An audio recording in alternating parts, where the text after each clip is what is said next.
धर्म स्नेही प्यारी प्यारी भव्यात्माओं,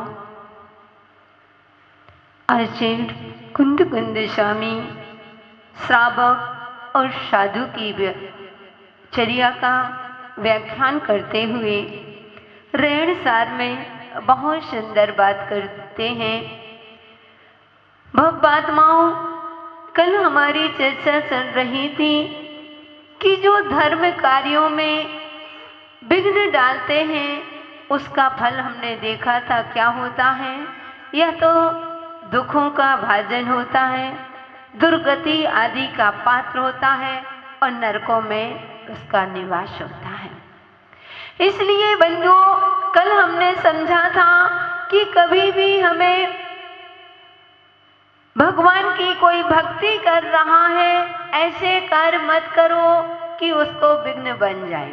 अगर आप उसकी धार्मिक क्रियाओं में साधक बन सकते हो तो बहुत अच्छा, लेकिन कभी भी किसी भी धार्मिक कार्यों में बाधा मत बनना।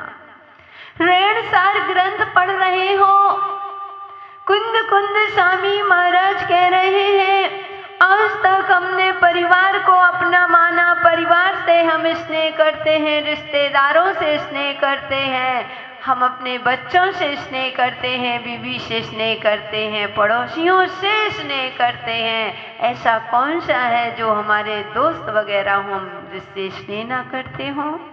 लेकिन भव्यात्माओं, रेणसार ग्रंथ में कह रहे हैं, एक बार अपने आप से भी तो स्नेह करो कि हम दूसरों के स्नेह के वशीभूत होकर के आज हम अपने बारे में सोच नहीं पा रहे हैं। हम मंदिर भी जाते हैं, हम धर्मात्मा कहला रहे हैं, लेकिन ऐसे विघ्न उत्पन्न कर दिया, ऐसा माहौल कर दिया कि सामने वाला व्यक्ति अपने आप पूजन छोड़ के ही चला गया। नहीं, भूल करके भी ध्यान रखना, कभी भी हमारे माध्यम अगर कोई बैठता है, सामने वाला कहता हम तो यहीं बैठेंगे, भैया उसके परिणाम खराब ना हो जाए तो मुड़ जाना। मालूम है ये नहीं मानेगा।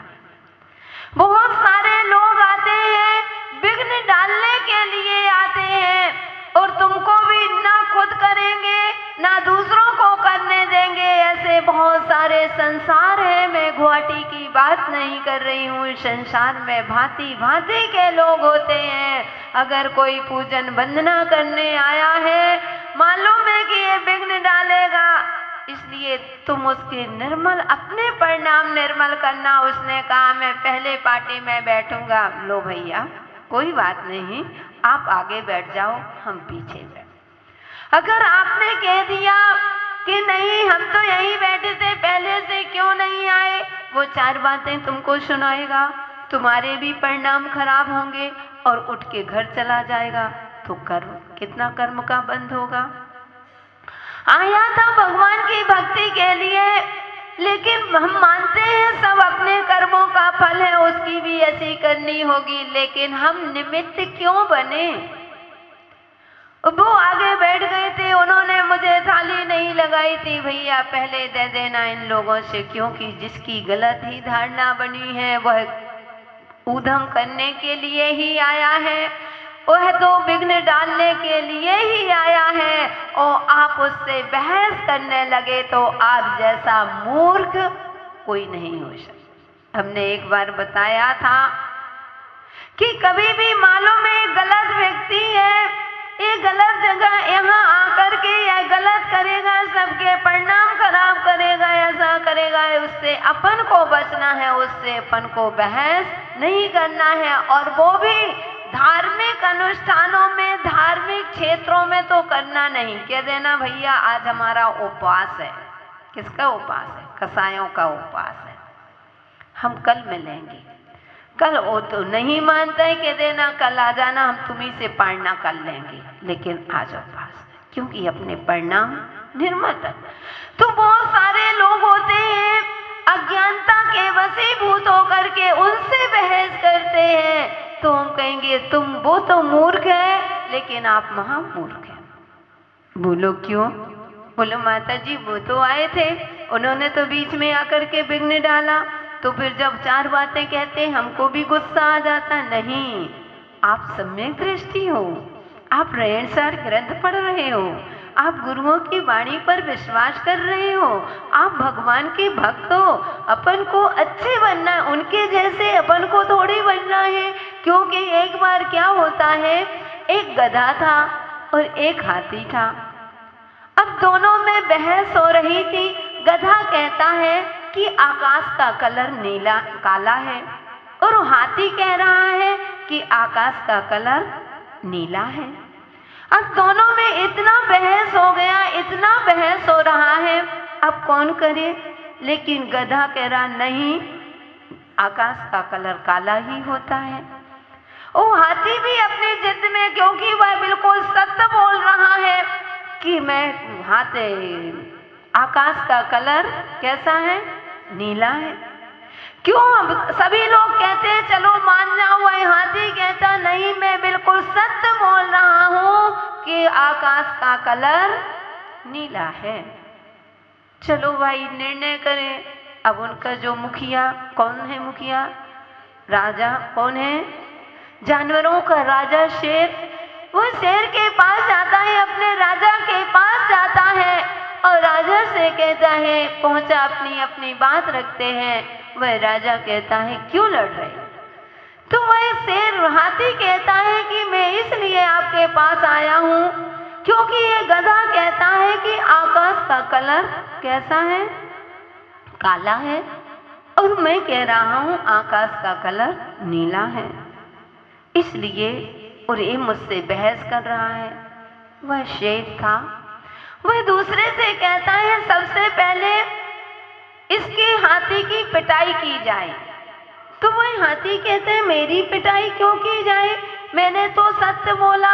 उसने कहा तुम्हारी इसलिए पिटाई हो रही है, तुमको मालूम है ये गधा है, गलत बोल रहा है, इससे बहस क्यों करना। समझ गए ना, एक गलत है, गलत बोल रहा है, गलत जिसकी धारणा होती है वह गधा होता है। तुमको मालूम है, तुम समझदार होकर के भी इससे बहस कर रहे हो, इसलिए सबसे पहले पिटाई तुमको करी। ऐसे बाबात्माओं जैन दर्शन में कहते हैं कि वह तो गलत है, वह तो विघ्न डालने आया, लेकिन आप और ज्यादा समझदार होकर के भी आप अगर उससे बहस करते हैं तो आपको ज्यादा कर्मों का बंध होता है। इसलिए हम सम्यक दृष्टि हैं, हमें कभी भी ऐसे कार्य नहीं करना चाहिए। तो हमने कल बताया था कि कोई देव वंदना करने आता है, यानी सच्चे देव वीतरागी भगवान के चरणों में आया, इसलिए अपने माहौल को अच्छा रखो। अगर कोई कहता है जगह दे दो, निकल जाओ भैया, तुम पहले दर्शन कर लो, बाद में हम कर लेंगे। इतने निर्मल परिणाम रखो। अगर तुमने ऐसा वातावरण कर दिया, वह मंदिर आना ही बंद कर दिया। बहुत सारे ऐसे युवा वर्ग हैं, मैं यहाँ की नहीं, कैसे कैसे हमारे पास आते हैं, बोले माता जी हम 1 बार 2-3 बार मंदिर गए। जब देखो, जब जो बड़े बड़े धर्मात्मा होते ना, वो ऐसे लड़ते, ऐसे दुत्कारते हैं। नहीं, दुत्कारना नहीं, बाद में समझा देना। अगर कोई गलती भी कर रहा है तो उस समय गलती को स्वीकार कर लेना। एक बार पूज्य क्षमा सागर महाराज जी की घटना पढ़ने में आई थी कि महाराज एक व्यक्ति आया और वह कुछ गलत बोल करके, गलत से जो भी आहार देने आया उसने आहार दे दिया। अशुद्ध वस्तु नहीं, गलती, जो शुद्धि आदि बोलते हैं, गलती बोल करके उसने 2 दिन महाराज वैसे में ही आहार लेने लगे।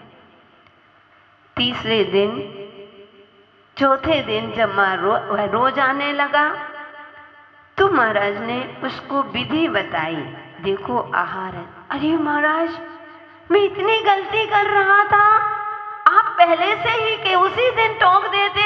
उसने कहा बेटा, अगर मैं उसी दिन टोक देता तो तुम आहार देने के लिए नहीं आ सकते थे। कोई बच्चा पूजन कर रहा है, कोई भी महिलाएं आदि नई नई बहुएं हैं, अगर पूजन कर रही हैं, दीप की जगह नैवेद्य चढ़ा देने दो, टोको मत। ये क्या कर रहे हो? बड़े पुजारी बड़े हो, बड़ी पूजन करते हो, पूजन करना बनता नहीं है। यहाँ की द्रव्य ऐसी द्रव्य लगाई जाती है, ऐसी थाली रखी जाती है। लोग कहेंगे नहीं, आज रखे रहने तो कोई दिक्कत नहीं, बाद में समझा देना। आज दीप चढ़ा रहा है, दीप चढ़ा लेने दो, धूप की जगह दीप चढ़ाना हो, दीप की जगह फल चढ़ा रहा है, चढ़ा लेने दो, उसको अभी अज्ञान है। लेकिन तुमने 4 जनों के सामने टोक दिया, आजकल सहन नहीं होता। ध्यान रखना, अपने ही घर से लगा लो। पहले जो तुमने सहन किया है, तुम्हारे दादा परदादा ने सहन किया है, वह आपसे उनसे सहन नहीं होता। जो आपने सहन किया है वो आज के बच्चे सहन नहीं करते, और जो बच्चे सहन कर रहे हैं वो आने वाली पीढ़ी नहीं करेगी। समय ऐसा है। यही आगे की गाथा में अभी कहेंगे। तो बंधु, कभी भी किसी को 4 जनों के सामने टोको मत। अगर तुमको वही बात अकेले में समझा दिया तो तुम सम्यक दृष्टि माने जाओगे, क्योंकि सम्यक दृष्टि का कौन सा अंग होता है? उपगुहन अंग, स्थितिकरण। इसलिए कभी भी जो जैसे मंदिर में दर्शन करता करने दीजिए, कभी विघ्न नहीं बनना चाहिए। गुरु वंदना के लिए कोई जाता है, कभी भी मत कहो कि अरे फलाने साधु ऐसे, अरे उसकी भक्ति है, उसको जाने दो। पंचम काल है, पंचम काल में इतना सहनन नहीं है, हीन सहनन है। इसलिए सबको एक सा नहीं, अपन जब एक ही माँ के 5, तुम्हारे एक हाथ में 5 उंगली लगी हुई है ना, 5 उंगली बराबर नहीं होती हैं। तुम्हारे ही शरीर के अंग तुम्हारे एक से नहीं हो सकते हैं, बराबरी के नहीं हो सकते हैं, तो हम सबको सबसे कंप्रोमाइज नहीं कर सकते। इसलिए हमें कभी भी कोई भी कैसे भी साधु आते हैं, हम तो यही कहेंगे हमेशा उनको नमस्कार करो। और अगर आपकी श्रद्धा नहीं है तो हे जीव दूर हो जाना, धीरे से दूर हो जाना। ना हमें कभी किसी की निंदा करना और ना सुनना, और ना हमें अनुमोदना करना। हम क्यों नरक गति का बंद करें? क्यों हम नरकों में, क्यों हम 70 कोड़ी सागर का बंद करें? वो करे, जो करेगा सो भरेगा। और आप वे अलग स्वाध्याय कर रहे हैं, उनका स्वाध्याय चल रहा है, और आप बीच में जोर जोर से स्वाध्याय करने लगे, तो बंधु उसको डिस्टर्ब, थोड़ा सा भी वो उसका मन खराब हुआ, थोड़ा सा भी उसका विकल्प आया, यानी तुम उसमें विघ्न बन गए। इसलिए वो कभी भी शास्त्र सभा में बैठ करके कभी भी बातें तो करना ही नहीं चाहिए। और आजकल सबसे ज्यादा देखना कि शास्त्र सभा के बीच में बैठ जाएंगे और फिर इनकी कतरनी शुरू हो जाती है। तो कहते हैं ना,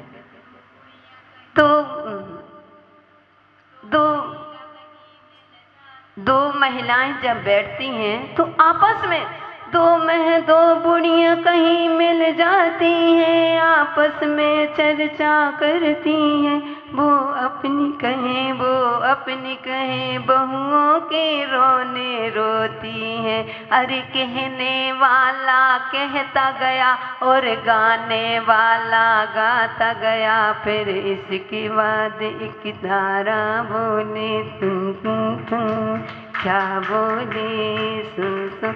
यानी 2 महिलाएं अगर बैठ गई, आपसी में चर्चा कर रही, अब सामने वाला कुछ भी पढ़ने वाला पढ़ता जाए और गाने वाला गाता, इनकी कतरनी फिर शुरू हो जाती है। उस शास्त्र सभा में ही सबसे ज्यादा कतरनी चलती है। इसलिए भव्यात्माओं, ये विघ्न है, अंतराय कर्म है।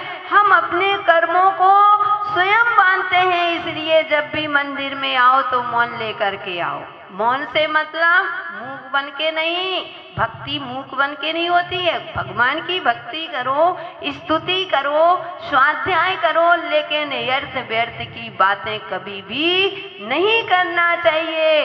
अन्य क्षेत्रम कृतम पापम पुण्य क्षेत्रम विनश्यति, और पुण्य क्षेत्रम कृतम पापम वज्रलेपो भविष्यति, कि पुण्य क्षेत्र में आकर के हम अपने घर को जो अन्य क्षेत्र में किया हुआ वह पाप वो तुम धर्म सभा में, इसलिए कभी भी स्वाध्याय आदि होता है, शोरगोल होता है, साधु स्वाध्याय करते हैं, ये आपकी भैया व्यक्ति हो गई, अगर शोरगोल मच रहा है तो आपने जाकर के उनको शांत करा दिया, भैया व्यक्ति भी हो गई, वो अंतराय कर्म से तुम बंद भी।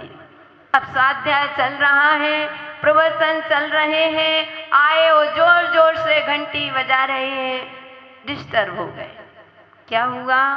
स्वाध्याय चल रहा है, स्वाध्याय चल रहा था, प्रवचन आदि होते हैं, उस समय आपको धीरे से नहीं बजाओगे तो भी चलेगा, लेकिन धीरे से बहुत सारे लोग इतनी तेज तेज से बजाएंगे कि बकने मत, जो बकता है उसका भी उपयोग पहुंच जाए और श्रोता सब पीछे मुड़ करके देख लें। अगर श्रोता का मन तुम्हारे पीछे गया यानी तुमने विघ्न डाल दिया, अंतराय कर्म डाल दिया। बहुत चीजें ऐसी हैं बंधु, जब अपन सूक्ष्मता से देखते हैं लगता है हम कितने पानी में हैं, हम कैसे कैसे कर्मों का बंद कर लेते हैं, आश्रम बंद कर लेते हैं। तो हमें कभी भी ऐसे और देव शास्त्र गुरु में की भक्ति करते समय कभी अंतराय मत डालना।